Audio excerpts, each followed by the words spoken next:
ప్రాచీన కాలంలో దేవుళ్లకు జంతుబలులు ఇచ్చేవారు. ఇది కాలక్రమంలో గతించింది. తర్వాతి కాలంలో జంతుబలుల స్థానంలో కొబ్బరికాయ కొట్టే ఆచారం మొదలైంది. ముఖ్యంగా పెళ్లిళ్లు, పండుగలు, కొత్త వాహనాల కొనుగోలు, భవనాలు, వంతెనలు లేదా మరే పెద్ద ప్రాజెక్టుల నిర్మాణాలకు భూమి పూజ చేసే ముందు, వాటిని ప్రారంభించే ముందు కొబ్బరికాయను కొట్టడం ఆనవాయితీగా వస్తోంది. అదేవిధంగా భగవత్ ఆరాధన సందర్భంగా నీటి కలశంపై కొబ్బరికాయ ఉంచడం సంప్రదాయంగా మారింది. కొబ్బరికాయ మానవుని శిరస్సును పోలి ఉంటుంది కనుక దాన్ని కొట్టడం అంటే మన అహాన్ని బద్దలు కొట్టినట్టే అనే అర్థం స్ఫూర్తిస్తుంది. కొబ్బరికాయలోని నీళ్లు మనలో అంతర్గత వైఖరులకు, అందులోని తెల్లని కొబ్బరి మన మనస్సుకు ప్రాతినిధ్యం వహిస్తాయి. అంటే వీటన్నిటినీ భగవంతుడికి అర్పిస్తున్నామన్నమాట.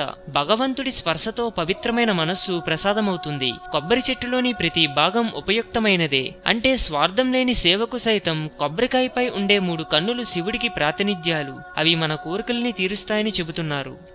హిందూయిజం గురించి మరెన్నో గొప్ప గొప్ప విషయాలను తెలుసుకోవడం కోసం మా ఛానల్ని సబ్స్క్రైబ్ చేయండి. ఈ వీడియో మీకు నచ్చినట్లయితే లైక్ చేయండి, షేర్ చేయండి.